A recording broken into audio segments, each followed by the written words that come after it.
And hello, everyone. Welcome to Enemy of My Enemy. I am Hodey Johns. I'm Brian.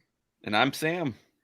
And this is the show where you get left, right, and center libertarian perspectives all in the same show. We got a banger for you because I'm already excited about everything that we have to talk about. And we're going to cram it into as little a time frame as possible. I got two of my best buds here in the Liberty movement, and I'm so stoked for the show. To those who did not hear last week's episode, Lou's going to have to take a bit of a break. When she's feeling well, we will have her on.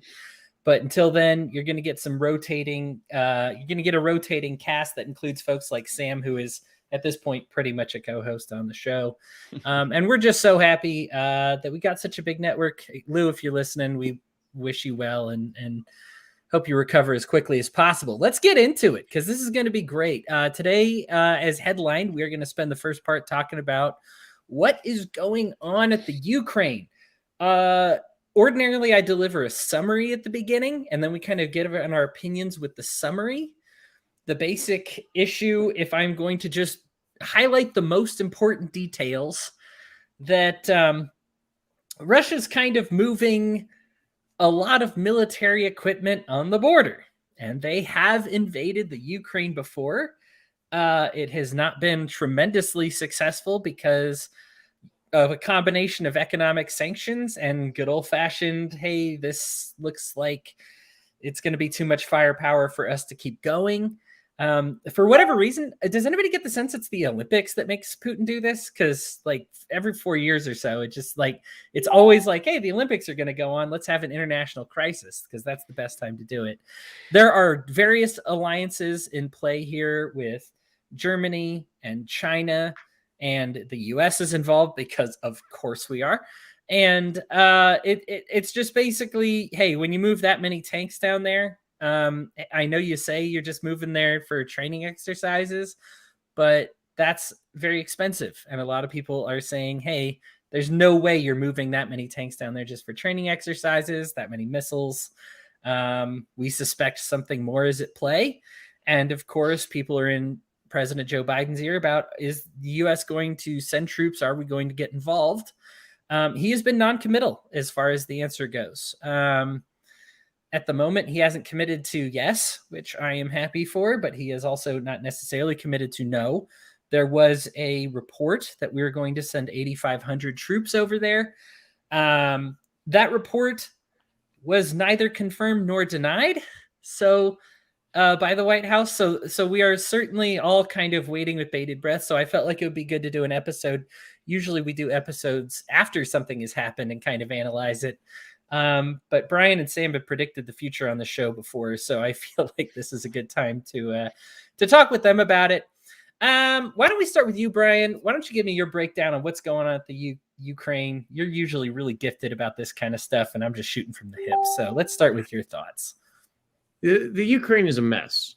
The country itself, the political leadership, and the history of the Ukraine, especially with the Soviet Union, and the genocide that has taken place, which may in fact dwarf the Holocaust in some cases. It's a hard number to bring up the Holodomor, and I mispronounced that. I apologize. But looking at it, it's a very complex area, simply because, number one, the wheat production, just from a food perspective, is similar to what we would see in Kansas, Iowa, Nebraska. It's essentially the heart of food production in Western Asia. The other piece is that it is a crossroads with the Black Sea and a number of other countries that are break-off Soviet republics. The reason that the Soviets were so interested in the Ukraine, because it gave them pretty much total Black Sea control. And the third thing is, of course, is that it's a breakaway Soviet republic. And there are a lot of people who long back for those days, but there are a lot of people also remember those days and have lost family, generational type of, death and wealth pillaging that took place. And of course, leaving Chernobyl there doesn't really help Russia's ideas of what's going on. Now, unfortunately, because of various internal political fighting, the U.S. meddling, Russia meddling, and everyone else meddling, it's still a giant mess. There's a lot of cash flowing in due to some energy, either logistically or production that they can do inside the Ukraine. But overall, everybody kind of wants to be Ukraine's friend, but nobody wants to be friends with Ukraine. And that's the best way I can kind of describe it. The big problem that we're seeing here is that we have lots of external influences trying to influence this small country, which, by the way, was the sixth nuclear power very briefly during the breakup of the Soviet Union, and that both Russia, the US, and the UK, and a number of other countries committed to keeping the Ukraine independent from any country's influence because so that it would give up its nuclear missiles, which it did not have the permissive action lock, so it couldn't launch a nuclear strike, but it did kind of possess them. So it's 9/10 of the law. And so here we are. It's an issue that we punted down the road probably back in 1995. We probably should have done a better job of helping the Ukraine find independence. At the time, I will tell you, it was probably the furthest thought from anyone's mind. But now here's where we are, and we've got to somehow navigate our way through this. I don't think there's a good solution. The best solution is probably to let the Ukraine solve their own problems. But it's also a good thing to say if you decide to go invading into this country that is a recognized country, that there's going to be significant penalties, which our allies should step up and commit with us. Fantastic points. Sam, some of your thoughts on the what's going on in Ukraine? I know so much about this subject. I'm excited. Not really. But U.S. involvement bad, right? That's exactly. That's what I know. So a lot of people are talking about we shouldn't get involved because, we're America, they're Ukraine and Russia. And I think that's kind of a bad argument. And sometimes a bad argument can just cause reactionary the other direction. But the real reason we shouldn't get involved is because every time we get involved in foreign affairs, like in the Middle East and all of that, it just never turns out good. And I'm not a big fan of pissing off the number one nuke holder in the world. And they're also have the top nuclear technology as well in Russia.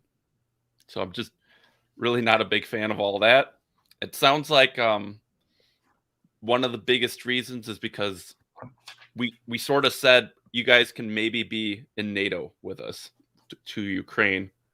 And then we never actually did that or anything like that. But Russia said, we're not going to let them join NATO. And then some reason that's a big deal to us, even though America never really wanted them to begin with. And no one wants Ukraine in NATO anyway. So. Yeah, the NATO aspect was kind of an odd angle on it. Because I guess when we set it up, we promised that they'd never be in it. And then we invited them or something like that. There was a conversation to invite them that didn't pan out.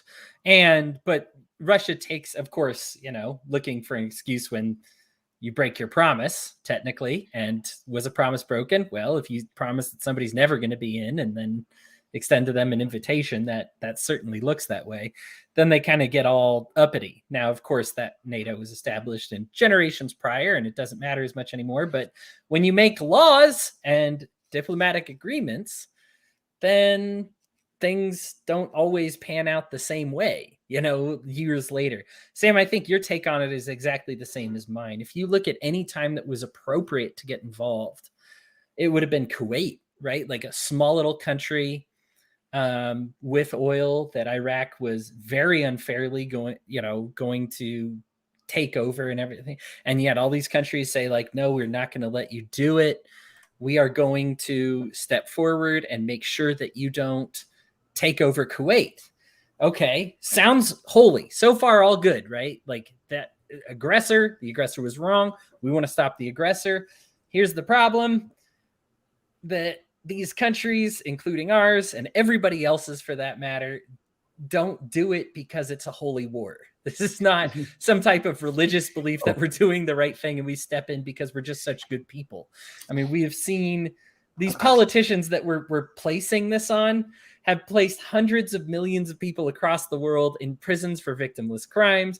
These are the same people that will lie and say and break all of their promises to maintain their positions of power. So when they are the ones involved with going to war, what's the real reason we get involved with Kuwait? It had nothing to do with this holy war. It had everything to do with growing government, big money, power, energy, all kinds of things that bolster their position, and they see an opportunity to take advantage of someone else's. So when you see a country like the, what's funny is I just realized today, like I was looking this up, it's just Ukraine. It's not the Ukraine, but I'm so used to saying the Ukraine. Is it because it starts with a U and that's hard to say? Is that why? I have no idea. I think it's the way that it's translated out of Ukrainian. So I think that's part of it. It's also been kind of like it's like the Midwest.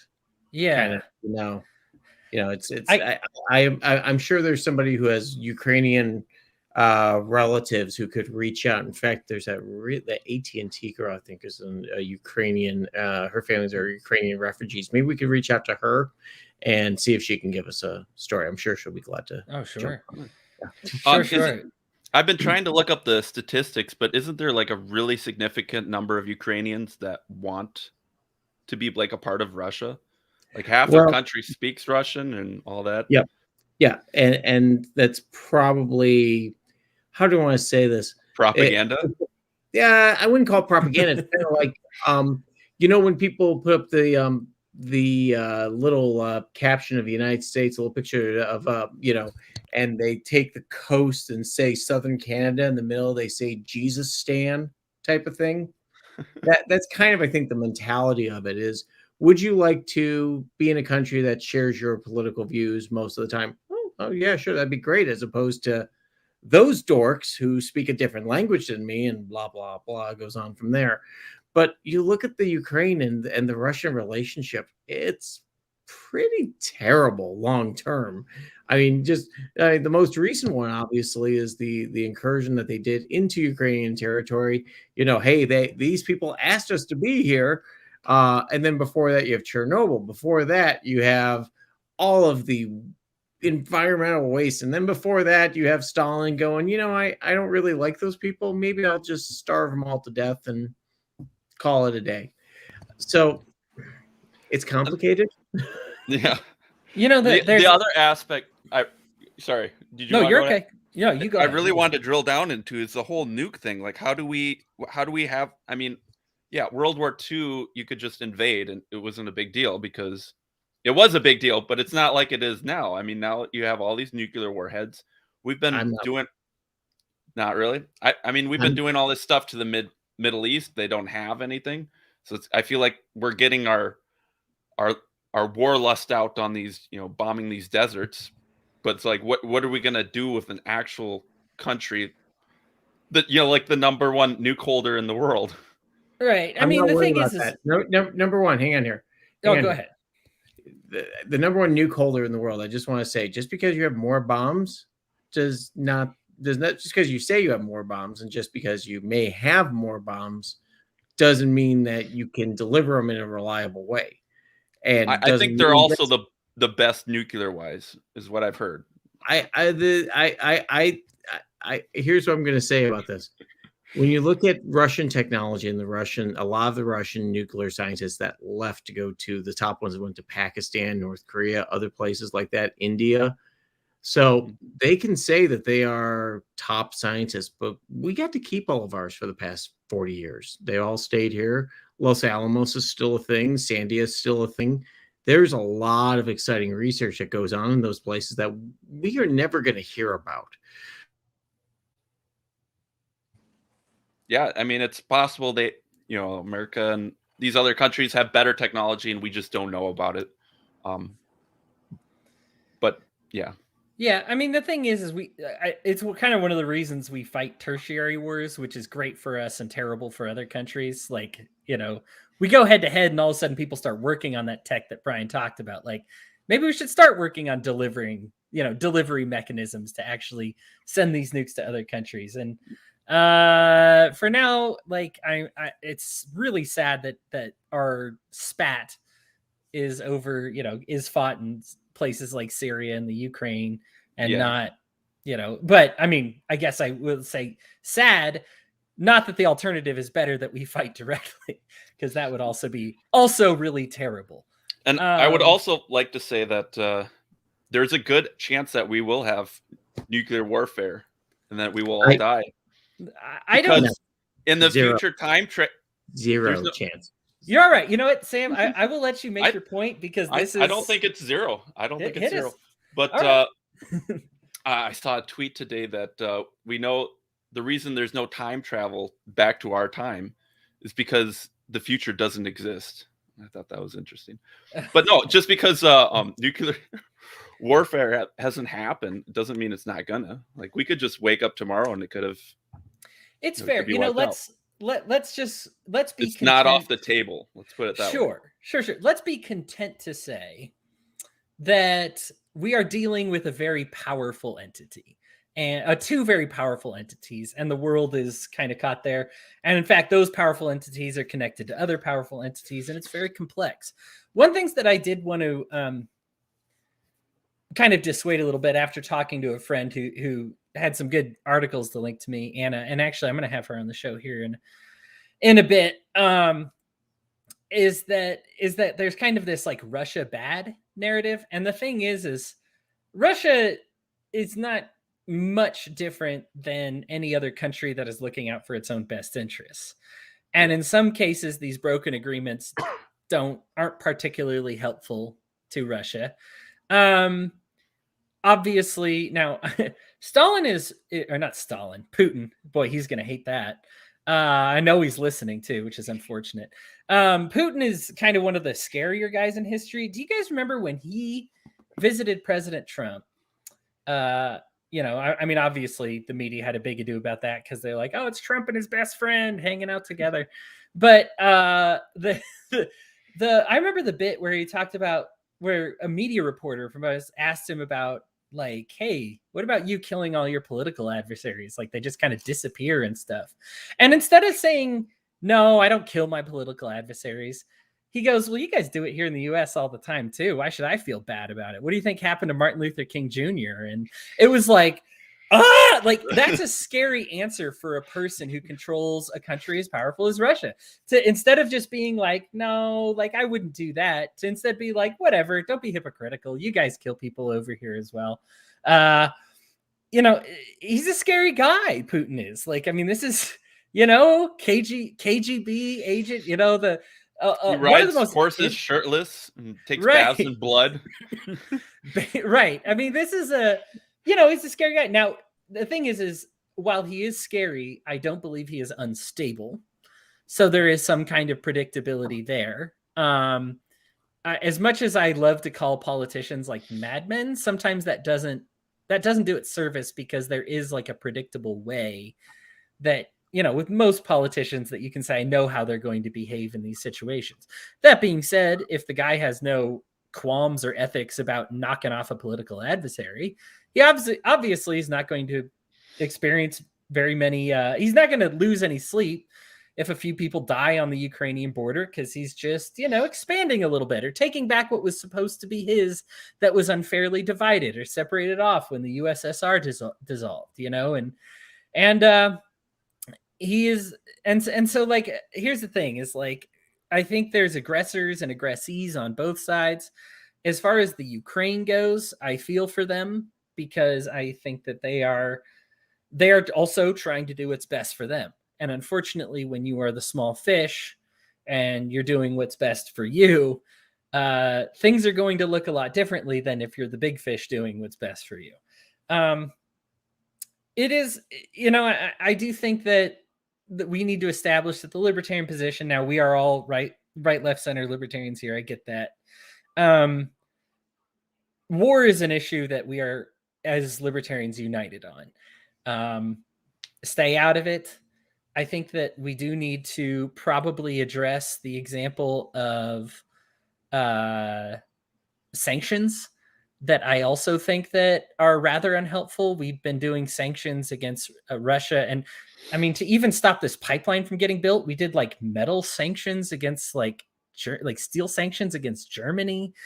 And who gets punished the most when a sanction hits? Do you see these dictators all of a sudden like, oh, guess I'm going to have to cut back more this month? No, that's not the way it works. What happens is the dictator then says, okay, well, guess the people have to suffer even more. Yeah, sanctions really aren't that helpful. Sorry, go ahead, Sam. Yeah, sometimes we think of sanctions because we're thinking, a lot of times we'll think of, country versus country. We'll be like, America trades with China, or China trades with Russia, and all this stuff. Mm-hmm. But it's really all just a bunch of individuals trading with each other. So when you do sanctions, it's just like cutting off a whole bunch of positive transactions. Right. And it's, it's not hurting the dictator at all. He doesn't care.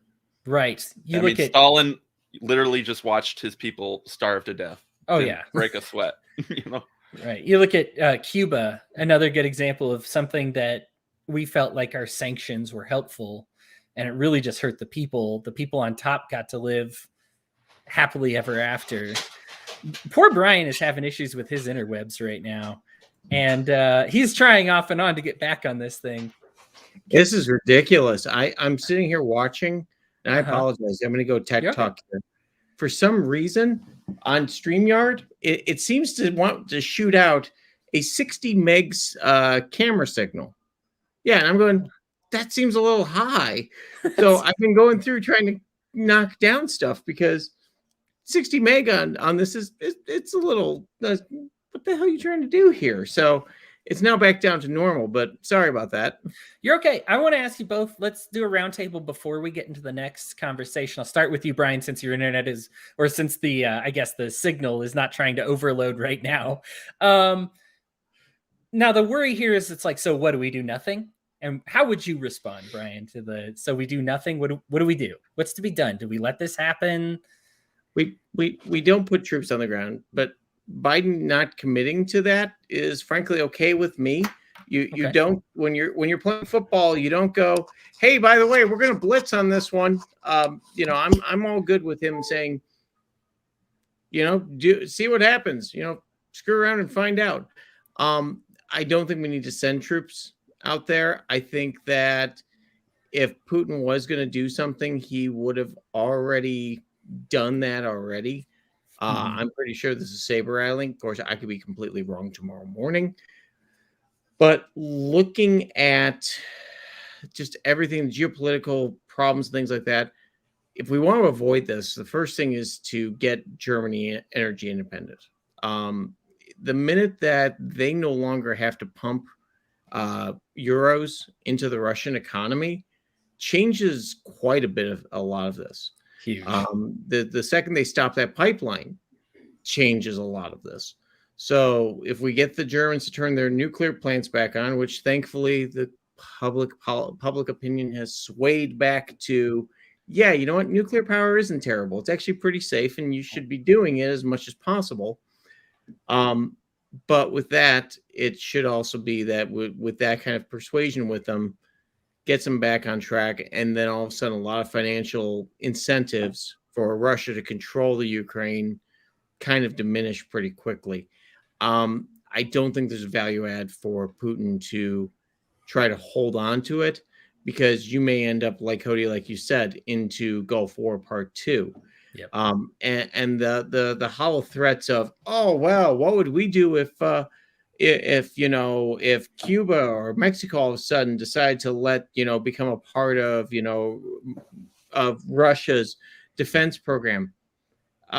Here's the funny thing. This is the same thing I heard back in 95 with Lithuania, Latvia, all Poland, especially when Poland wanted to join NATO. Oh my goodness, it was going to be World War III. Russia was can't believe that NATO would be part of it. They've been now part of NATO for how many years? If any of these countries want to be part of an alliance, yes, you have to balance the good of what they can bring to us to what we can bring to them. But you should have a long-term path that says, hey, look, if they really want to be a part of NATO, we're going to put them on a path that in 10 years, they're going to be a part of NATO if they want to keep doing it. But let's see 10, 15 years from now if that's what they still want to do. And if NATO is even viable at that point, that's a different story altogether. So, sounds good. Sam, do we do nothing? What do we do? Yes, we do nothing. I'm all for that. That's the most actively positive thing we could do is nothing. That's simple. Okay. Yeah. Well, I mean, I don't I- want to send a whole bunch of people out there and get No. them blown to bits. We don't want to do drones. We don't want to do bombs. There's not really a whole lot we can do. It's right next to Russia. They're kind of it's their thing to do. It's a similar.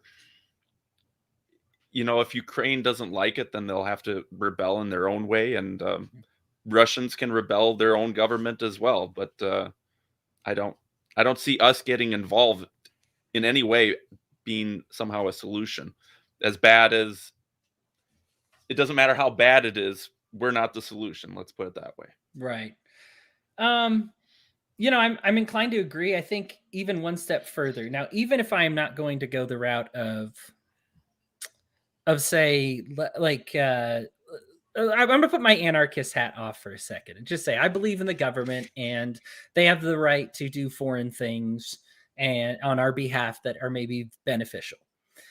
If they do that, the way to do that, I think war is regressive. I think what you do is you be proactive by saying like, hey, we haven't talked about loosening up some oil reserves or getting rid of these sanctions or all these things that you're doing is because we put a steel sanction on Germany because we don't want this pipeline being built.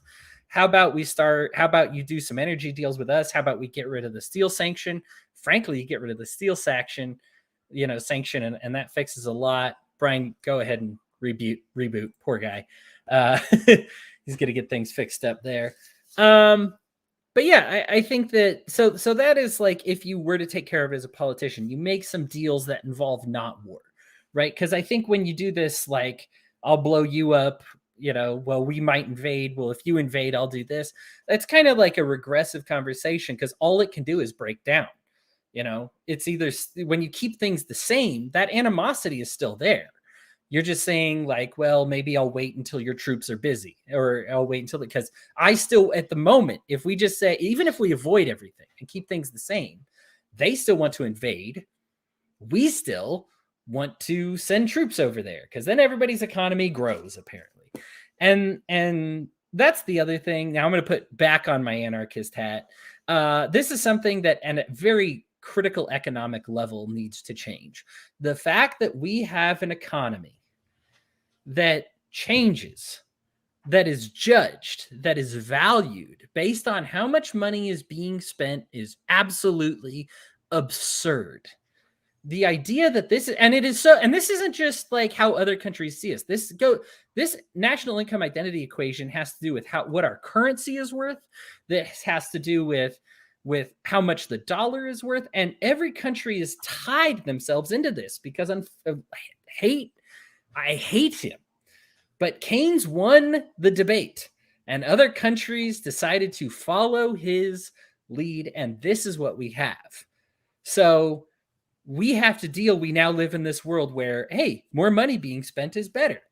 And Keynes, for better or for worse, but very naively believed that, well, no country's actually going to get in war. Yes, it would benefit the economy, but no countries are actually going to get involved in perennial wars. They're not that monstrous, are they? Well, apparently he didn't understand politicians the way we do today, but yes, they will.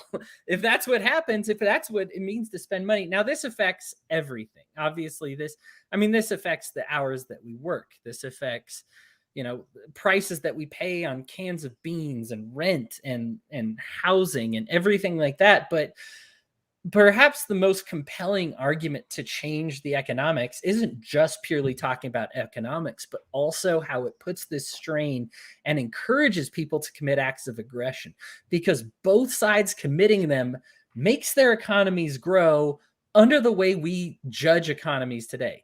It needs to change. Frankly, economically, we need an overhaul. Keynes might have won the debate, however you want to say that. Either way, he was convincing enough to enough countries. I don't think he actually won the debate, but he convinced enough countries because it satisfied what they wanted. And every country ended up following suit. It is time for us to realize what a mistake that was. Everybody at the time warned that this would lead to wars that never end, and rumors of wars and preparation for wars.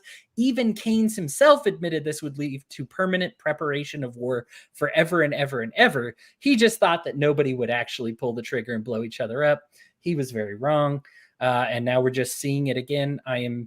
If you are the praying sort or the good vibe sort, send them out to the folks involved, both with the Russia and with the Ukraine. For us, it's a nice, it's a luxury topic that probably won't affect many of us unless we have loved ones that are sent over there. For them, this is very much a reality. An invasion is an invasion. It could be very frightening. People could die. It's scary. And yeah, we just, hearts out to them, hoping for the best. Let's go ahead and head on to the Piece of My Mind section. If you folks wouldn't mind hanging on for just a second for some delicious advertisement that gets us paid big bucks, I appreciate it. And we'll be back real quick. And thank you so much for waiting through the break there, everybody. Coming back with the Piece of My Mind section, Brian's still having some. This is going to be the Brian's Connectivity Sucks episode. I legit, I'm down to using my iPad. This is like, what the heck's going on here? You look and sound great, so that's fine. Yeah. So let's go ahead and we're on to the Piece of My Mind now segment. Brian, Sam and you and I have already had a brief exchange about this one, but I know we both have feelings about it, and Brian, I'm sure you do too. Now, of course, while the headlines should read, hey, America might get involved in another war, of course, what was the biggest story last week as far as what everybody was Google searching? Neil Young versus Joe Rogan was the big battle of the Titans, or at least battle of the Titan versus somebody else. Who's Neil Young? Yeah. Now, here's the thing. If you listen to the main show, my thoughts are very similar to Chris Spangle's on this one. And I like Neil Young's voice. I like his music well enough. I don't think he has a lot of it. But, the songs that you probably know Neil Young for, I enjoy well enough. I'm not going to lie and say that I was following him on Spotify. But yeah, he is, so for those who need to be brought up to this drama, Neil Young, because of some of the interviews that Joe Rogan has done and some of the things that have been said about COVID, Neil Young said, you know what, take my stuff off of Spotify. Now, Neil Young does not own his music. So Spotify could have said, no, we have a contract with Joe Rogan. We're going to keep your music up. Spotify did oblige Neil Young and decided to take his music off of there. Now, Neil Young has been talking about this forever. Those who are unfamiliar with Neil Young, you might recognize the Heart of Gold song.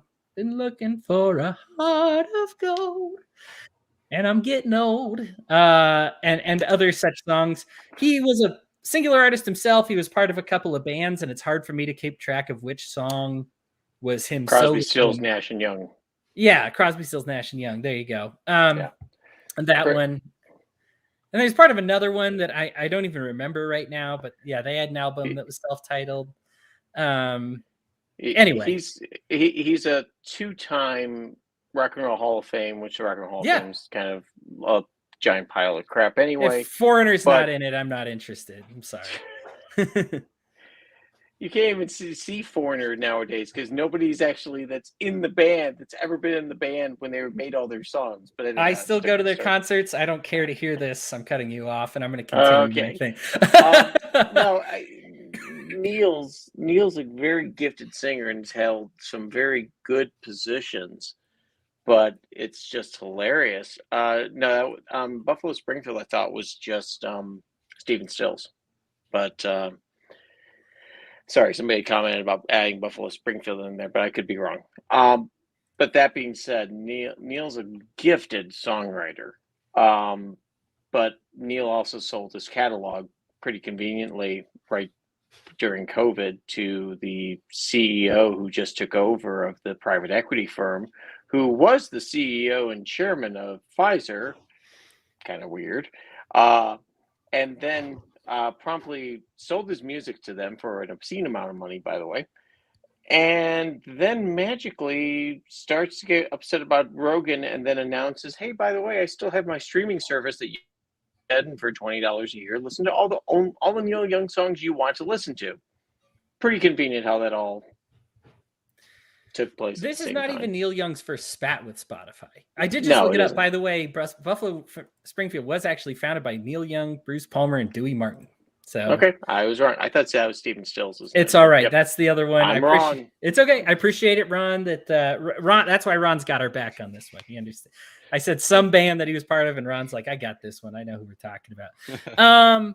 So yeah, I think the thing is for me, this is kind of like one of those market things. Now, that being said, is it a market thing? There can still be bad things. Like, for example, I like paying one service, Spotify, for my stuff. I don't love monopolies, but I like the idea that I can pay for one service and get access to like all kinds of music. It's fantastic. And so whenever there's no Joe Rogan or no Neil Young, my value to me is diminished because, oh man, I was going to enjoy this, you know, and now it's something that I'll either have to look up on YouTube or, you know, if I had it as part of a playlist, I'm going to have to find something else part of the playlist.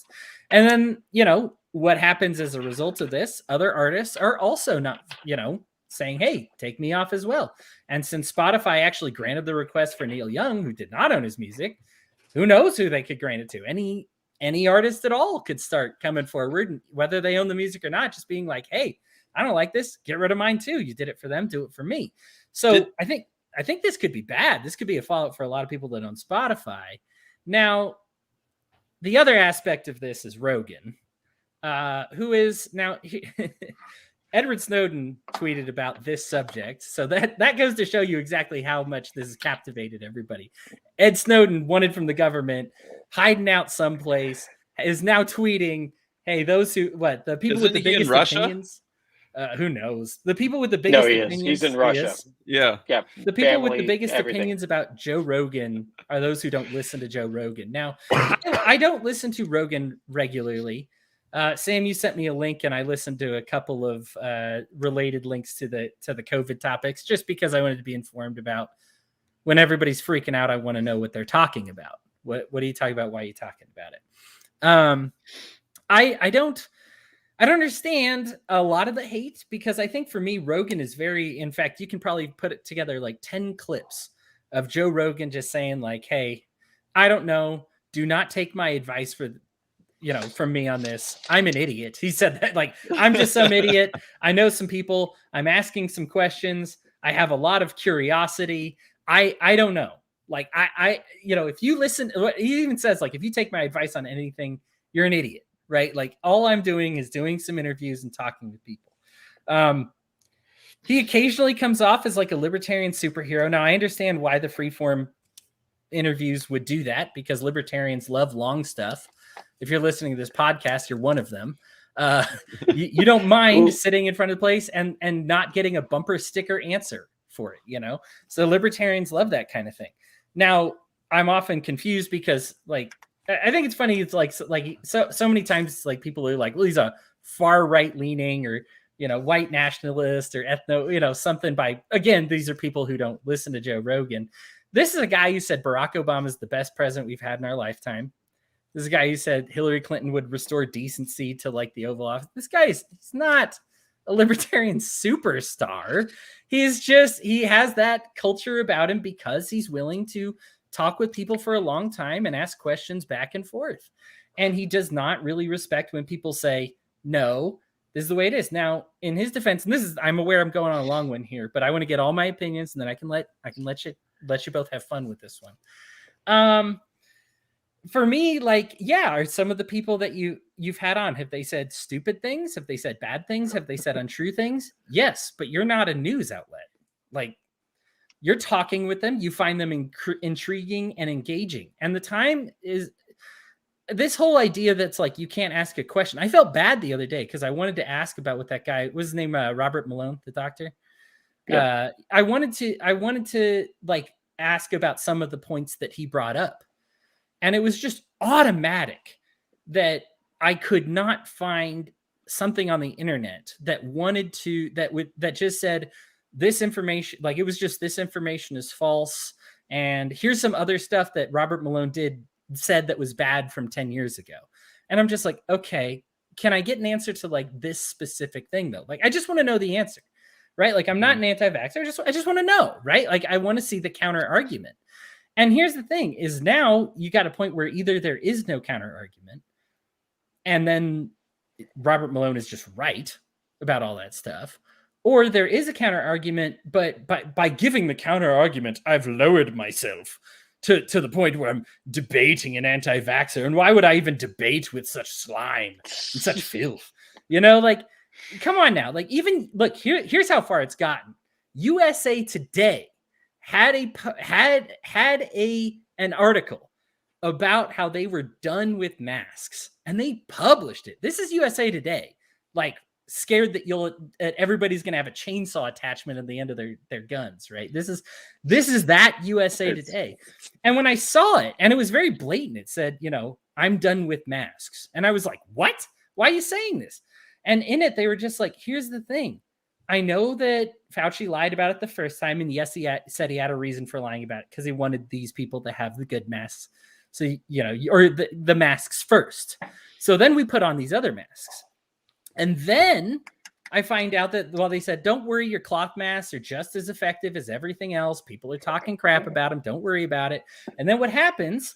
They're not as effective as the N95. So you find out about that. And then they go to release these N95s, which, okay, so here's the latest. This is what Congress is spending money on. Everybody gets 3 N95 masks. Now, when I say everybody, I think they have 400 million masks being delivered nationwide, N95 masks, okay? So 400 million. Okay, we are in a nation of 323 million. So everybody's supposed to get 3. So they're already assuming that some of you are not going to pick up your masks. If everybody picks up their masks, their system won't work, and we will all realize they've lied. Okay, so there's that. Next, you have to replace them after 5 uses. Okay, so this will literally get the nation, for people who go outside on a daily, like let's say 5 days a week, you got to go outside. So you're wearing your N95. That'll get you through 3 weeks. So we're doing this big project to give away 3 weeks. And the guy from USA Today was just like, I've had it. I'm not doing it anymore. I'm done. I am not going to wear the mask. And I'm like, here's how bad it's gotten. When you have driven the people from USA Today, even if they don't all agree, which I'm sure they don't, but to agree to publish an article, you have driven away some people that were in your pocket. They were right there with you, and you lost them. And you did it because you kept pushing, because you didn't allow these people like Joe Rogan to ask questions and to talk. And instead of countering Joe Rogan by, what an idiot, here's the truth, it's just, what an idiot, don't you dare talk about him. How dare you talk about him? This is outrage. This is outrage. Look, I have had debates with people that believe in race science before. Some of you may have seen my exchanges with them, because I think it gets some very genuine people that believe that, you know, race science and the nature of it is a real thing. I bring up the evidence. I talk about the history and stuff like that. But I'm not just going to say like, oh, you're a race scientist. F you, I'm out. Because then what happens? Oh, Hodey can't handle it. Hodey can't handle the truth. And this is the race science is the truth. Look, I might not want to give you the time of day. I do find it maybe a little appalling. But the thing is I understand that not everybody's brought to this place because it's appalling. It's because they think they're doing what's right. They think they've got the truth. And we need to acknowledge that, let people speak, and let superior knowledge win out. Like, this is just one of those things where it's like, I am also not an anti-vaxxer. I have heard things on Joe Rogan before. Joe Rogan himself has apologized on the show for saying stupid, untrue things. He has said it to say like, hey, I'm just some dummy. I'm sorry about that. That, you know, what I said wasn't true. Great. I think that's the type of conversation that we should have. When you have a guy like Joe Rogan that clearly is able to apologize when he's confronted with superior information, but you refuse to give him that information because you're on your high horse, you've lost the argument. So I know that I've kind of gotten far from Neil Young, but I feel like I'm probably never going to talk about Joe Rogan again. So this is my full thing about it. I've left us plenty of time for the peace of my mind, and I'm sure that this might be even more interesting than our headline segment. Brian, I'm going to go second on this one because I know Sam has some interesting thoughts on this one as well. So Sam, go ahead and give me your thoughts on the whole debacle. Well, first of all, I'm an anti-vaxxer and I love Joe Rogan, and he's always right. Okay, the last part might have been a lie. But it is a lot like you said. No one I don't think any fan of Joe Rogan says to themselves, I agree with Joe Rogan, or I have the same opinions as Joe Rogan, or anything. Like, who cares what Joe Rogan thinks? Right. Like, we listen to the podcast because we're listening to the podcast guests. Like, we want to hear what they have to say. And, like those two anti-vaxxer doctors, these were like the most high-ranking doctors, in the United States, in the world. So they're no slouches by any means. And so, yeah, Joe Rogan is, I think, very important to have one outlet where someone can actually just sit down and have a long form conversation, or any conversation that's truly honest and not just completely bought up by the corporate press and by corporations and all of that. And he also has a lot of fuck you money, so he can just say whatever he wants, and he doesn't have to worry about, like, if losing a paycheck, it's or anything like that. He can keep going. And yeah, I love Joe Rogan. He's great to listen to. Eat more elk meat. I think there's a lesson. Sorry, Brian, I should let you talk. Go to your. I was just gonna say, like, I see why you like him. For those who didn't see, like, did you guys see the listener numbers? Like, Joe Rogan compared to like CNN, he's got like 4 times these. First of all, the thing that bummed me out most about that revelation was that, like, Tucker Carlson is second to Joe Rogan as far as listeners. Gosh dang it, people. Do not like I know I shouldn't say don't listen to people after saying we got to give everybody a chance. If you find yourself regularly tuning into Tucker Carlson, please consider tuning into something else. I don't know what to say. All of the corporate media is pretty bad. Tucker at least is slightly non-progressive. I don't know. The Eminem girl changed. Yeah, I know. It's a story. He's sitting there just with a golf club hitting these low-hanging fruits, and just so they can just irk the heck out of everybody, and so that they go out and watch 27 billion My Pillow commercials and go buy all the My Pillows and keep that Ponzi scheme going. Right. All right, Brian, go ahead with your thoughts on this. I'm not even gonna touch Joe Rogan. I'm not even gonna touch it this time, because your next person that's gonna get canceled, Bill Maher. Because this weekend, Bill Maher on his show said that he's done with COVID, and that's a quote. He also says that that the left has changed. He hasn't changed. He's held the same positions, and I will be honest, I've watched him for a long time. He's held the same positions pretty consistently for a long time. But that when he sits there and points out that the COVID restrictions aren't doing anything, they aren't saving lives. People are still dying, no matter how many masks you make them wear, how many vaccines. By the way, pro-vax, if you don't want to get it, fine, live your life, enjoy. Don't do it. But he's now being called out by the left. And by the way, he had Barry Weiss on his show this weekend, so that's making it doubly, irksome to everybody in big media. But he's calling out, saying, look, you know what? These people need to let go of these silly COVID restrictions and realize that these loony left politics, as he put it, are destroying any hope for the Democrats to win anything. It should be a layup for them post-Trump, he's saying, and they're going off on, who's a boy, girl, whatever. He's saying it's destructive politics and it's not going to win. And of course, I'm looking here, and there's a nice little dearth of articles already starting out with Bill Maher said something that's very controversial, that it's time to learn to live with COVID. A local doctor fact-checked them. Okay, he said to learn to live with COVID and kind of work with it and do what you need to do. But he had to get fact-checked. Right. He had to get fact checked and published in the Boston Herald because how dare he question the narrative? So it's coming. It's coming slowly but surely. The moderates in this country, which Bill Maher, let's be honest, at this point, the way things have been going the last 10 years, Bill Maher's getting into that moderate realm. Yeah.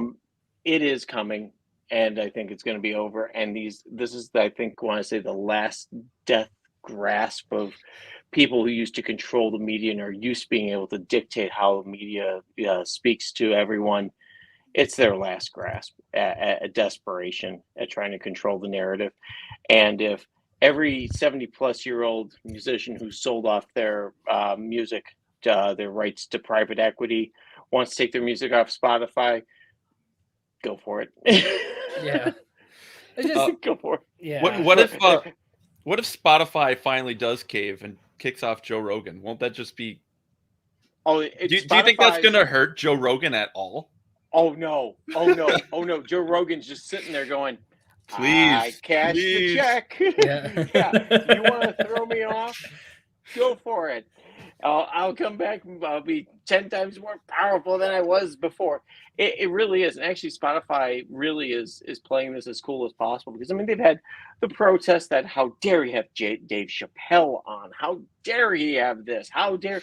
It's all this anger at Spotify. And Spotify's going, he's probably one of the cheapest deals that we've made for the cost of everybody else that's involved as far as all the licensing and the cash that's pushed out.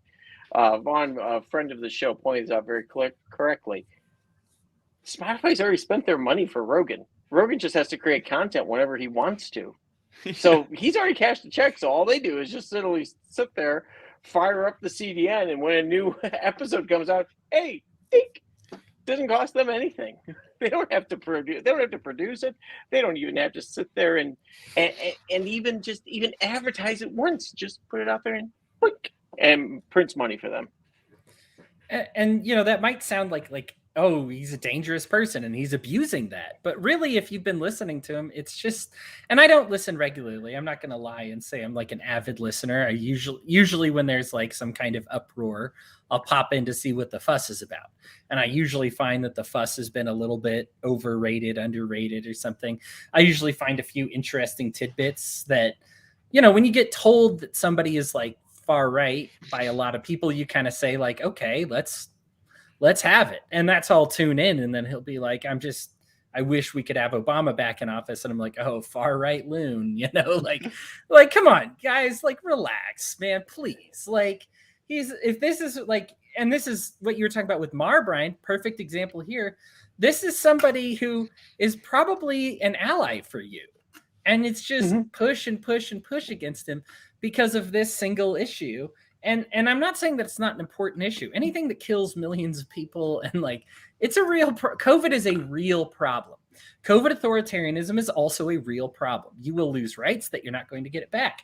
We're also going to lose lives that we're not going to get back. And I really dislike that when people throw the conversation like, oh, unless you're immunocompromised or something stupid. It's like everybody probably knows 5 to 10 people who are immunocompromised that you love. Right? Yeah. Like people that you love. These are people that you should not dismiss. These are people that you should care about and reach out to, and you should have a plan for them. That plan may involve a hell of a lot of free market stuff, a hell of a lot of free discourse, a hell of a lot of, hey, I'm going to help you real quick here. I really like you, and I want to make sure that you are safe. So here's how we're going to quarantine you and stuff. These are things that we can get together and talk about. But when forbidden for having these discussions, Mar is a great example because you are correct, Brian. I have never really loved him because I find him to be a jerk, but he has been the same kind of jerk for years and has not changed. And it is absolutely the climate that has changed. This I will not talk to you kind of climate. This got brought about here. Yeah. Chris Spangle, and make of this what you will, because everybody's experience is different. Poor Spangle had it 3 times, got all the stuff that he was supposed to get. You know, and got it bad all 3 times. Like, didn't feel great all 3 times. You know, like this Go ahead, Brian. I have an aunt who trains with the UK judo team.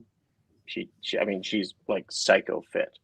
She got it 3 times. Once in February 2020, and just when it starts breaking out, and 2 more times she's had it, and it's been terrible every time. Telling me that, oh, well, it's only affecting it if you have comorbidities or that's a load of shit. There's something funky going on that has not been resolved as far as genetics and chemistry. Sure. That why a perfectly healthy person can get COVID and die from it, and someone who is like me can sit there and get a sniffle and be like, oh, I'm fine. So there's a lot of other things going on here that we need to do. And knock on wood, I don't think I've had COVID, but we'll who knows? Chris brought up on the main show that everybody has said something wrong about COVID. Everybody. Yes. I mean, it's just absolutely, including me. Right. This is what it looks like. We're all guessing. We're all talking about what we know. How do I learn? I usually talk about what I learned. I probably learned it from somebody else, something else, maybe great source, maybe not great source. Who knows? We try it out, we talk, and we get our ideas that way. And the best ideas kind of win out. I think a lot of these ideas are not going to go the way some of the anti-vaxxers think that it will. But at the same time, there has not been, you talk about the fact checkers, that has driven me crazy about this whole thing, because you can say any untruthful thing that makes COVID look good, and the fact checkers will fall asleep at the wheel and not say a damn thing. And then when you say something that is even true, but it might be a little bit misleading, you'll get slapped with it. You might get people had their Twitter accounts deleted over sharing truthful information about COVID and its origins. They had their accounts deleted, not just the tweets warned or marked with a warning sign or something like that, deleted. And it ended up being like, well, it ended up being true, but it was real. I mean, what kind of mentality is that going to create to the people who are friends with the accounts that you deleted, right? Like, they're going to lose it, and they should. They shouldn't get driven further into ideology and probably talk more about, freedom of information and stuff. But this is still something that I think that we are not handling this the right way as a society. It's this, people wanted to deny that cancel culture existed. This is kind of, it's a real thing, right? Like, because it wasn't, here's why this is hurtful. I hope that you won't take this off the air, or that you will take this off the air, because there is freedom of association, right? This is why, like, kind of this issue at the end of the day is just people doing what they want. Neil Young making a request, Spotify fulfilling that request. Pretty simple, right? But there's an underlying issue here of, is this the way we're going to handle disinformation? I think it's sad that Neil Young wants his music removed at a time like this, when he is a big, fat, anti-war progressive. Okay. People need that music right now, Neil. Like, you being less available, this is bad timing for you to be less available. So instead of using your platform or voice or whatever to say, like, hey, I understand what this guy, Joe Rogan, is saying about, these things, but I disagree. And also, hey, we're getting involved in the Ukraine. Please take a listen to this song. I think you'll find it, whatever. And so instead it's just cancel, chop off, cancel, don't listen to, turn it off, don't address, don't talk about. And we need to talk about it. The fact that I don't know how to validate what Robert Malone said, I don't know where to go, because other places are just going to character assassinate him. The other ones are just going to lionize him and just say he's never done anything wrong, and he's, the epitome of virtue, and he's great. And I'm just like, I just want to know. I just want to talk about what was said, about the idea that was said. And I don't know where to go. And I know I'm not alone. I'm scared to type it into my internet browser. I definitely can't talk about it with my friends, right? And family. And that's really scary when there's something you just can't say, like, hey, is it okay if I ask a question? Because here's the thing. There are some people who disingenuously ask questions. I've said before, I hate it when people do I'm just asking questions. And I'm like, you fall asleep at the answer every time, right? Like, that is frustrating, and I get that. There are people, I talk about doing the race science debates and stuff. There are people who have put forward like probably 2,000 hours worth of media about race science bullcrap that have just been like, well, I'm just asking questions. And I'm like, okay, here's the answer. Real quick and concise, and it takes like 10 minutes, never addressed, right? Like, and I get it. Those people are bad actors. I'm not saying everybody believes in race science is a bad actor. Some people are just genuinely fooled. But, but at that point, I can just say, like, well, I'm not going to take you seriously because you just disappear when, like, the other opinion comes up. You're just going to ghost it. You're no longer just asking questions. So I understand where that negative stereotype comes from, but some people actually are just asking questions. It is frustrating to get 5 shots in your arm and still get this thing and still get it in a way that still hurts you. Now, I understand. Is it maybe lessened? Worth talking about. Maybe chances of death are a little less. Absolutely worth talking about. Does it change the rate of contagiousness? Worth talking about. Hey, this is also a virus. The cold is a virus. Is this why we haven't had a cure to the common cold? Seems somewhat similar. Worth talking about. But you should be able to talk about this, as opposed to if you ask any of these things, people assume that you're coming from a direction. And they say, I know what you want the answer to be. I don't care. I just want to, I want to have a discussion because I like the truth. And I just find that this cancel him or cancel me or cancel this, I don't know. I would rather we just reach out and talk positively, have a positive discourse, have a debate that's not like hostile. Like say like, hey, Robert Malone, let's have a debate. And instead of like making it all like my cult versus your cult, how about we just like, shoot the breeze and just talk about things. Hey, I'm a virologist. You're a virologist. Instead, what you do, you get together with 297 other virologists and sign a letter saying Robert Malone is ugly. And you're like, no. Great. Yeah. Go ahead, how many Brian. of those were doctors? So few. I did hear medical doctors. Right. It was like, one of them was a podcaster, right? One of them had my level of intelligence.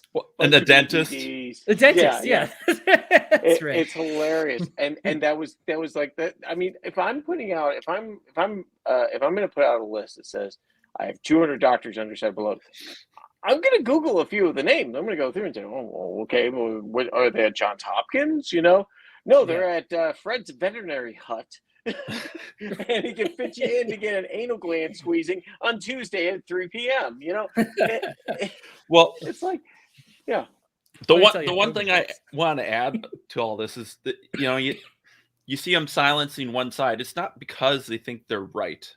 I don't think that's the case. I think it's because a lot of it's pushed by Pfizer and a lot of it pushed by Moderna. I mean, if you watch the corporate media, I mean, what are all the commercials? I used to get sick of it watching it with my mom. It's always like, and I used to laugh at the antidepressant commercials because the people in the commercial are always depressed.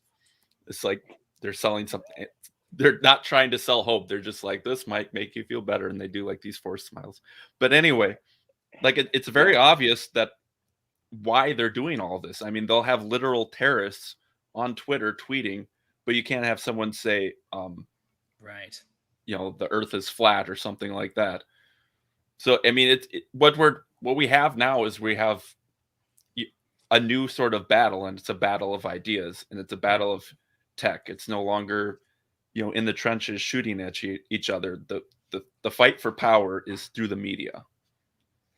Yeah, it's like you said, Sam, the fact that they'll crack down so hard, and this is obviously corporate backing has a lot to do with this, that Twitter will have these backwards rules. Like if you create a fake, like I had a friend who is trans, and there was a fake account created of her. And it was obviously fake, right? Like very obviously fake, I love itching my balls kind of thing because that's funny because this person is trans, and like, just saying stupid thing and commenting stupid things and making this person look overall bad. And that was the whole point of it. And it was obvious fake. And like thousands of people reported it as being like, hey, this is a fake account about a person that is this person's just seeking to do them harm. And Twitter's like, you know what? We're aware this is a satire thing, but we allow it on our platform. We're aware that it's not real. And this is just the life we live now. Fake stuff happens. Sorry. Like that's, you're just going to have to live with it. I saw a dispute in which one person, unfortunately, a libertarian, decided to unleash a lot of N-words and F-words, but the homophobic slur F-word, and some anti-Semitic slurs at other people. did not get banned because it's like, hey, they're just words, please block them instead, and then it's like, but if you ever suggest that the virus originated somewhere other than China because somebody ate bat soup, or anywhere other than the wet market, your account will be banned and blocked because you are spreading this malicious. No, the other stuff is malicious. We're talking about maliciousness. Like, come on, the other stuff is very obviously terrible, but you're over here just saying like, like we don't care about this, but we do care about that. Yeah, it's the only way this happens is when we're talking about money and profit, because it doesn't make sense. Right, like it just in our brains doesn't make sense. I was reading the other day that like there's 3 companies that are allowed to produce like the vaccine in most countries, like average like 187 or something like that. But the US is like, why are we doing that? That seems dumb, right? Like, why do we only let? I mean, I know we do it under the guise if we want to make sure each of these works and is good for us. But I mean, if it's good enough for other countries, can't it be good enough for us too? I don't know. I've taken a long time, and I'm aware this has gotten off track. Sam, your piece of my mind actually ties into this. So why don't you hit us with a piece of your mind? Let's just talk about the Canadian truckers in Ottawa. The big question I always have with stuff like this is, I think of like, in 2020, the riots, when they first started attacking the police precinct, I was kind of cheering because I'm like, finally, they're like, this qualified immunity is stupid.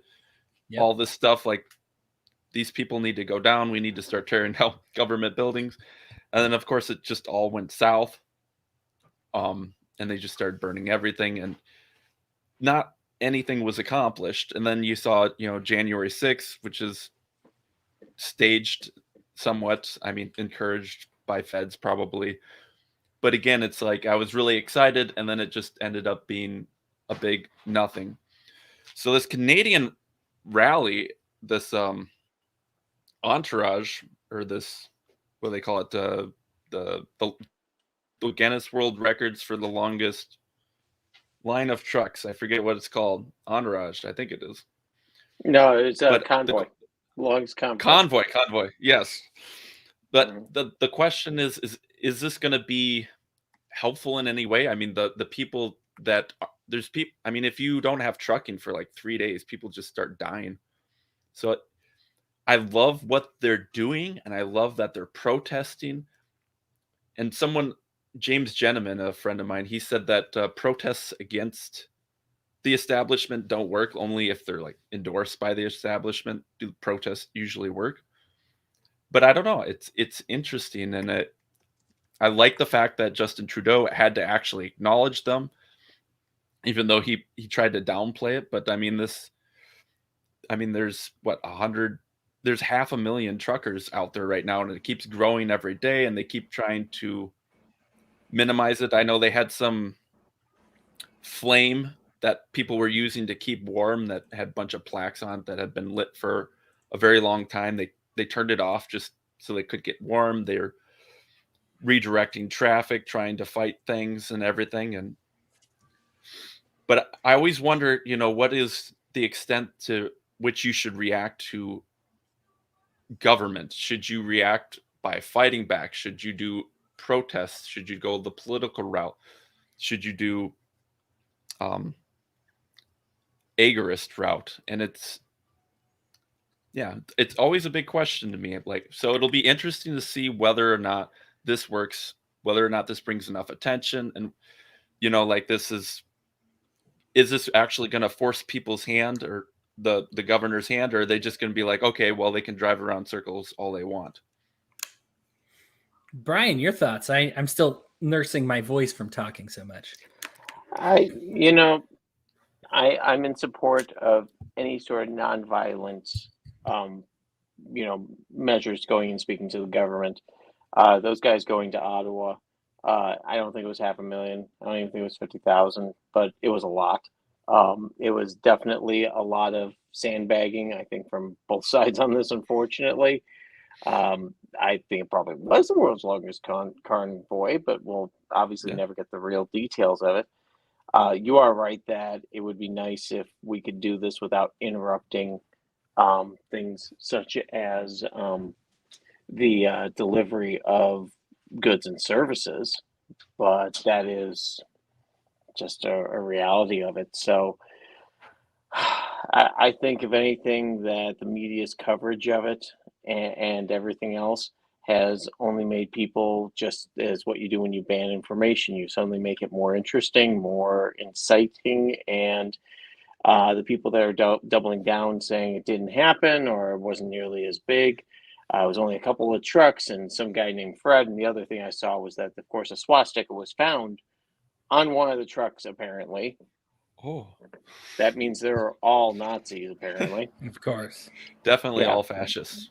Yeah, but it is a problem in some parts of it. But the thing is that if you see 300 trucks all with swastikas on it, then I think you probably have the same. But if you see one dude with a swastika on his arm or something like that, I don't even know what to say at that point. It's like, there's you can always find the problem. But if that's what you're doing, is you're getting down to one person and saying, well, this ruins the whole movement. Well, Jeffrey Toobin's still on CNN. So, Yeah. I mean, they brought him back. They brought him back and had that really uncomfortable interview. So I don't think that these media companies are really the highest in the ability to find good people. The wiener on So- Zoom guy kept his job. I like that. Oh, I was going to ask who it was. Yeah, that's Yeah, the guy yeah. who, yeah. Yeah, and just like, yeah, I did that. I'm like, how would you even go back on national TV? I mean, I'd change my name and Oh, yeah. raise yaks in Yugoslavia or something. I'm gonna go back on TV and everyone's gonna know. I'd be so embarrassed. I think this is a great tie-in with our last segment, because I think so according to Canada, they have 120,000 truckers and 90% of them are vaccinated. And so that should only leave 12% or 12,000 unvaccinated truckers. And then you attract more than 10,000 truckers or 12,000 truckers to protest your law, okay, or your mandate. Okay, so what did you do? You galvanized your enemy and you forced support for an extreme minority position when you had this mandate. Now, this is a two-way mandate. Obviously, some of these truckers are also Americans as well, because this is actually a two-way mandate. The Canadian government is, of course, requiring for you to get a mandate in order to be employed if you're going to be a trucker there. And then the U.S. side is requiring that you have, or I'm sorry, you can be unvaccinated, but you have to, after you reach your destination, you then have to quarantine for like a week. There was some quarantine period. So I'm sorry, you won't get fired, but they pretty much won't hire you anymore or send you on any jobs. And you're pretty much not able to get a job. Government's really good at that. We're not going to make it illegal, but it's going to be impossible for you to do it anymore. And then the American side, if you cross into the States, you have to show proof of vaccination. So, what you've done here is you've got two people, and because you made these mandates, you've gotten a lot of people that say, I approve of the vaccine, I am vaccinated, and I am against the mandate. And so I am going to now join with these people who I ordinarily wouldn't, because I disagree with their assessment of things, because you just got government force involved and you're threatening their livelihoods and stuff. I know that this was a big deal for me. I'm grateful that it got cut down before it got this far, but this was something my company was looking for. We employ writers, and Joe Biden pushed for a vaccine mandate that would have required us to get vaccinations, even if we want to stay at home. Now, look, if you are being ultimately responsible and you say, yes, I'm not going to get the vaccine, but I don't want to endanger somebody else because of my opinion, I will stay home and be a writer. That's a good thing. You should encourage that by saying, yes, good. Stay home. Don't endanger anybody else. You did the right thing. And instead, what you'd want to do is put the pressure even on those people. Truckers, like you got these people spend a long times in isolation here. And I understand there's unloading the truck and stuff like that, but this is not somebody that is going to your local mini mall. And by the way, when you step into a mini mall, they don't ask for your proof of vaccination there. They're going to ask for your proof of vaccination if you go to the back and drop off the boxes. So if you're not around the people, no proof. If you are around a ton of people, you do have to have proof of vaccinate, or you are around a ton of people. Sorry, I keep saying this wrong because it doesn't make sense in my head. If you are going to be intermingling with a bunch of people, you are not required to have a vaccination. If you are going to be dropping off a few boxes in the back of that populated mini mall, you do have to have proof of vaccination. This is stupid.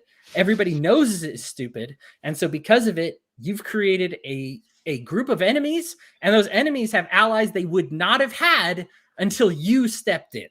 Right. This is the problem. I am glad that Trudeau is paying the price for it. I do want to be consistent.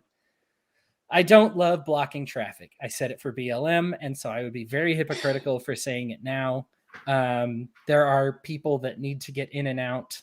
As far as it being violent, obviously you're not directly hurting people. Are you indirectly hurting people? I just don't like it. I don't like shutting down streets. Now, I totally understand that if you're not going to get the attention, you have to seize the attention, do something about these mandates. Absolutely. Create a demonstration of some kind. This is just a personal thing for my part. I am always big on protests being as friendly and lovable as possible. I'll just say that. And I think when you shut down streets, like I talk about with the politician making allies or enemies that they shouldn't have, it's another way that you can make enemies that you shouldn't have. So I will say that. Is it better than going out and blowing up buildings? Yes, of course. But it is still not something that I love. So I will say to their credit, like they're not blocking traffic. It's just a natural consequence of having that long convoy. I don't know if that's a distinction without a difference, but it's a distinction. But I would rather them go drive downtown and then park the trucks outside of town or do something that's not as disruptive. But hang on, when you know you've lost the left on this one, Marianne Williamson just tweeted about a couple minutes ago that she thinks, she's as left as you can get. Says that there's no reason that we should be blocking Joe Rogan. He should be able to do his podcast as much as possible. Wow. And that it reminds her of people that try to ban books. Yeah. So it's like when you're losing that hardcore left, I mean, unless somebody thinks that she's some sort of anti-vax nut job, she's saying that banning his podcast is similar to burning a book. And Joe Rogan should be able to talk his podcast about whatever he damn well pleases. So I think that there's enough pushback on this. I said this is the grasp of a dying medium. Newspapers, Fox News, all these, CNN, everybody else, their ratings are in the toilet, and they have to keep convincing advertisers to buy with them. Let's think about this. Think of the quality of advertising you're seeing right now on CNN, Fox, and MSNBC. It's besides the Pfizer ads. It's not like it used to be 20 years ago, where you would see very large companies advertising. You're seeing essentially the equivalent of fly-by-night gold companies, and of course, My Pillow. God, when that comes down as a Ponzi scheme, it's gonna be hilarious. So, anyway. All right, Brian, let's have a piece of your mind before we wrap things up. Mine's gonna be totally apolitical. Good. Maybe. Okay. No, it's gonna delve in, of course. This week, the Chicago Bears. I'm going back to sports here briefly. Please, those of you who don't follow sports ball too closely, just hang with me for a minute. Last week, the Bears fired their general manager and coach because of poor performance, and they immediately replaced him. Well, not immediately, but within a week and change, hired a well-coveted executive who has come in and taken things over and shaken up the house.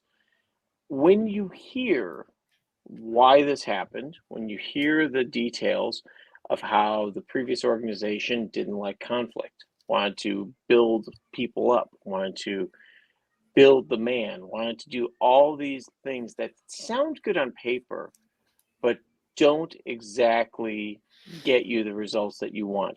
When you're afraid to tell somebody that they're not performing well, when you're afraid to go ahead and hurt somebody's feelings, there's a point that you've got to realize that that's a self-defeating philosophy. And I've seen this a lot in companies and businesses these days.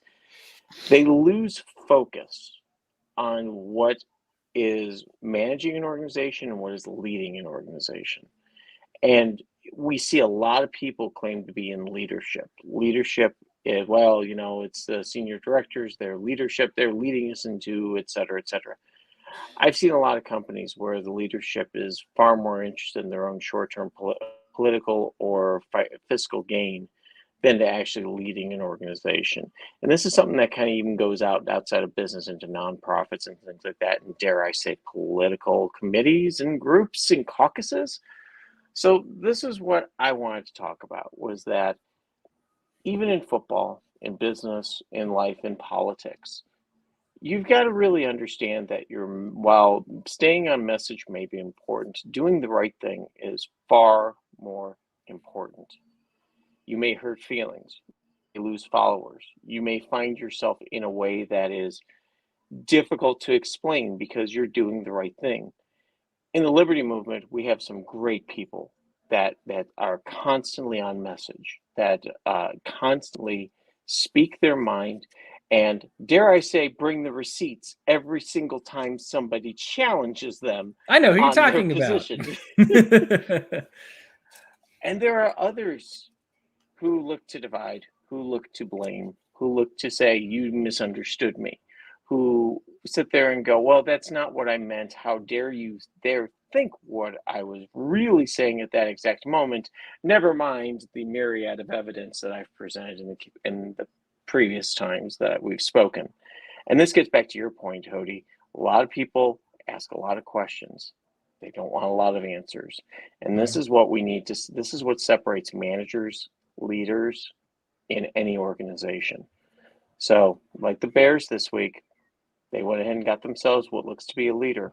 He came in, he took over, and he's leading this organization. He got rid of everybody else who was going to influence his decision in a way that was going to undermine his leadership.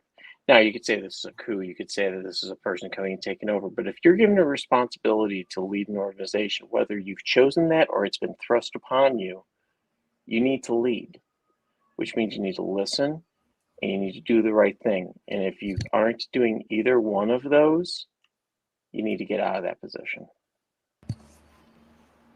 Good call.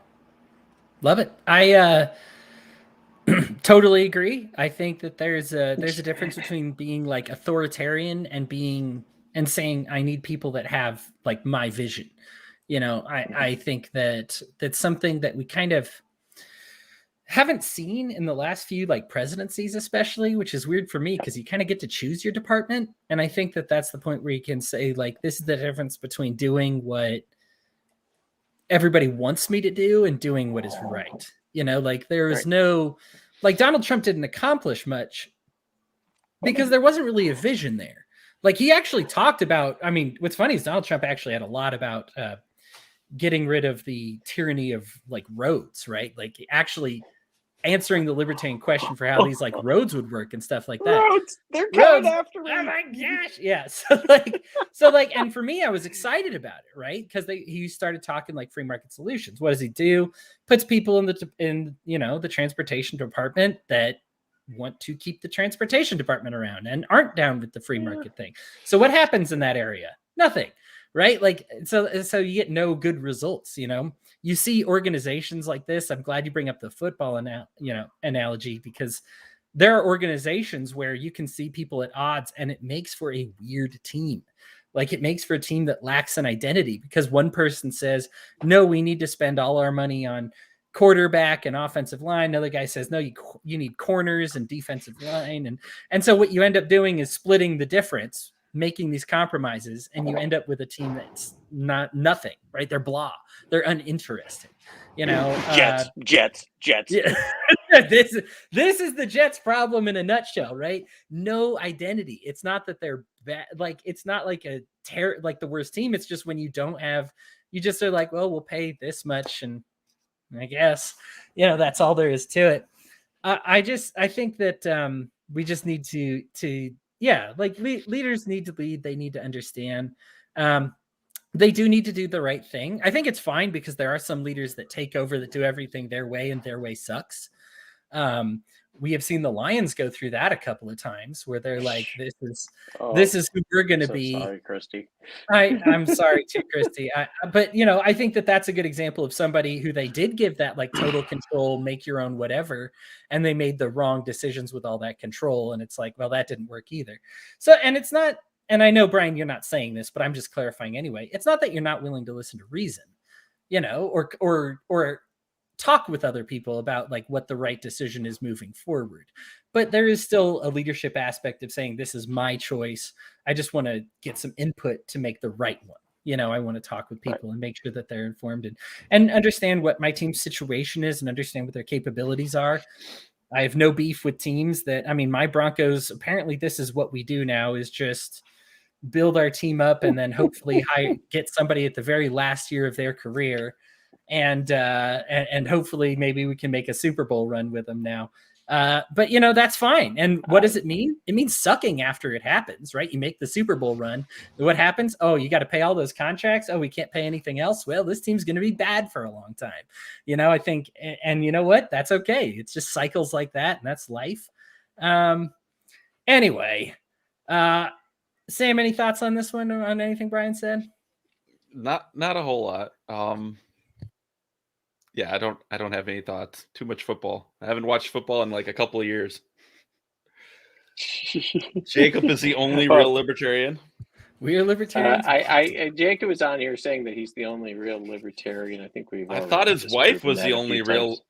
I thought his wife was the only real libertarian. He's giving me mixed messages now. No, we should cancel him. We should cancel. No, I think we. Just I'm leaving the podcast unless Jacob leaves his podcast. We're all the truest of Scotsmen.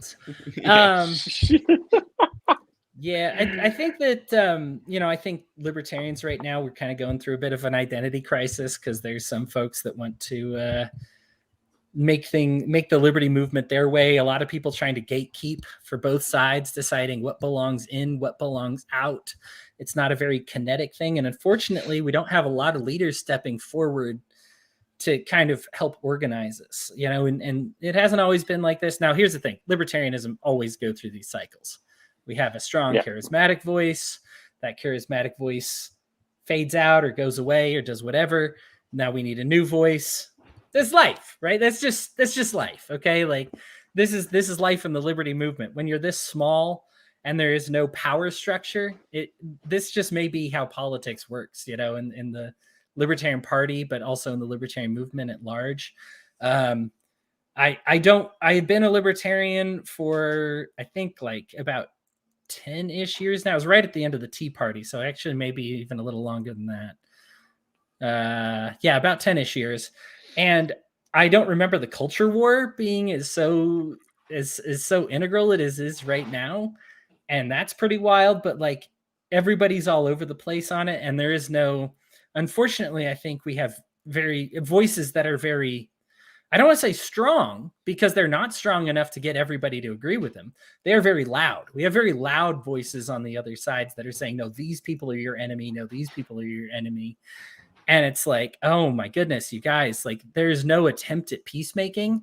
There's no agreeing to disagree. And the people, and I got to think that some of these issues that we're fighting over, people make a big deal about it. And again, this goes for both sides, but just saying that like, there are people who say they don't want to talk about identity politics that spend literally 20 plus hours a week talking about identity politics. And I'm just like, you've got to be kidding me. For people that say they don't want to, like, you can't do this. And then there are other people who spend maybe 50 hours a week countering those people because all they want to do is talk about identity politics when they say they don't want to talk about identity politics. And nobody, like, I don't want to say nobody because there's some very valuable people that I love, including people associated with this show and this network that are doing the work, that are trying to be peacemakers, that are just saying, guys, we cannot keep doing this. We cannot keep doing this to ourselves. You over there, please don't say that white supremacist crap anymore. You over there, please stop pretending everybody who's talked to that person is now a white supremacist. Stop it. Both sides. Stop it. All right. There's my message for you. Stop it. I'm not the leader. I'm going to go ahead and say that right now. Maybe a writer, but I'm certainly not the speaking leader that's going to do anything with this movement. And so I'm aware I'm kind of calling for somebody else to be the hero. For now, I think the best you can do is be the hero in your own life. Talk to the people you know. I think too many people try to say, I'm going to affect the whole libertarian movement. And at best, you may affect a segment of, at best, you may affect a segment on the social media that is like, 1,000 people, but even then they just agreed with you already. You're just saying the things they like to hear. I mean, let's be honest here. If we're going to actually, like, when we're talking about changing, this has to be like Ron Paul level of bringing people in and kind of revolution, which hasn't happened since Ron Paul. So anyway, yeah, I think we're good to wrap it up there. I do have some interesting stuff on the horizon because I did want to talk about, we had some folks, I had a lot of guests lined up, and I just realized this when Lou was like, oh, I can't be on anymore. And then I was like, oh, we won't do regular shows anymore. But there are folks who wanted to talk about a variety of topics on the show, everywhere from faith to, I wanted to have some of the various caucus people in the Libertarian Party talk about their caucus stuff. And I thought that would be a lot of fun to kind of ask some of those guys. So you should be getting a lot of shows. Again, thank you so much for staying tuned. And I know we're less consistent now, but it means a lot that you tune into us. Brian, Sam, anything you want to say before we say bye-bye? Nope. Apparently we've got a barn burner of a game going on. So yeah, everybody, if you are taking the time to listen to this podcast instead of, the game pretty much just ended. I won't say one way or another in case you're watching this. Everybody, thank you so much for tuning in. Kisses. Love you. I will catch you all next time. Have a good one.